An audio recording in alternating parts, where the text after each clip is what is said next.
फिर आपके वी.डी. सावरकर के बारे में थोड़ा बहुत और देख लो।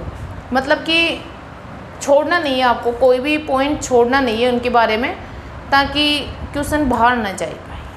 बस यही है मेरा जो मेन उद्देश्य है, यही है कि क्वेश्चन बाहर नहीं जाए, बस यही है मेरा टारगेट।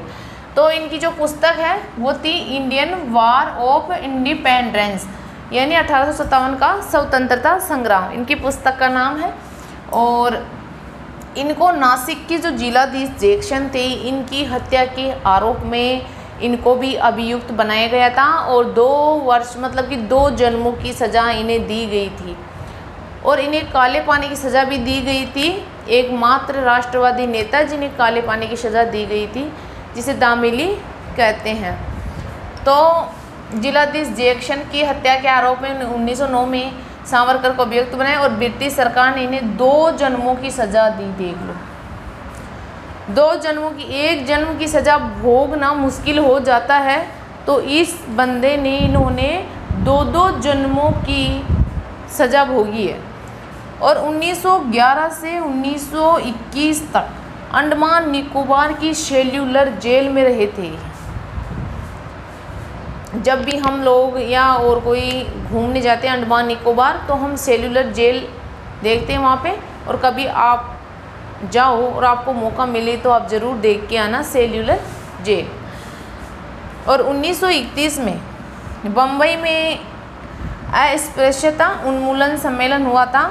इसके अध्यक्ष भी वी.डी. सावरकर जी को ही बनाया गया था।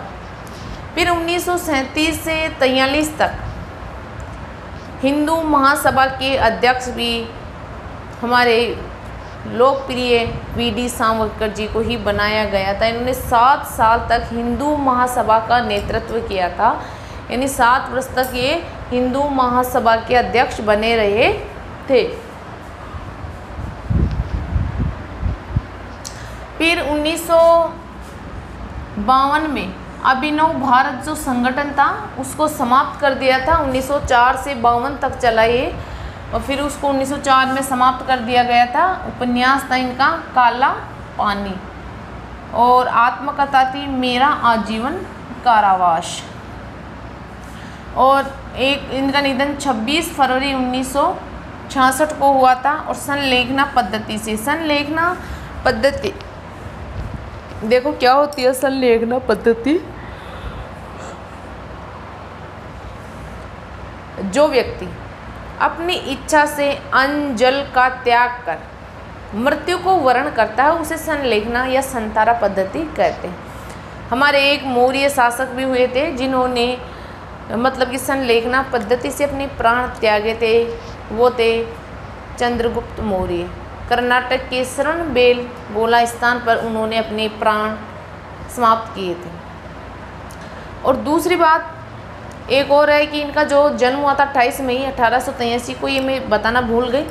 जो नई संसद भवन का उद्घाटन किया था इनके जन्म दिवस पर, उस नए संसद भवन का उद्घाटन किया गया था। इस चीज़ को आप अच्छे से याद रखना कि किस राष्ट्रवादी नेता के जन्म दिवस के उपलक्ष्य पर नई संसद भवन का उद्घाटन किया गया था, तो वो थे आपके वी.डी.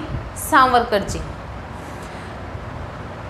ये यहाँ तक आपको अच्छे से समझ में आ गया होगा, ऐसी मैं आशा करती हूँ।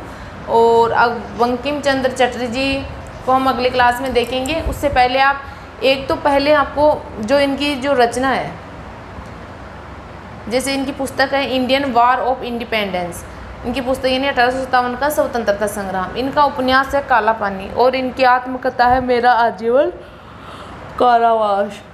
तो रचनाएं जो उनके ग्रंथ इनसे संबंधित जो मतलब कि इन्होंने क्या क्या घटनाएं इनके समय घटित हुई थी, ये आपको याद होना चाहिए बेसिक। यहीं से ज़्यादा क्वेश्चन बनेंगे। जो जीवन परिचय है जैसे जन्म, माता पिता, इनसे कोई ज़्यादा क्वेश्चन नहीं बनेंगे। ठीक है, मिलते हैं अगली क्लास में। जय हिंद, जय भारत।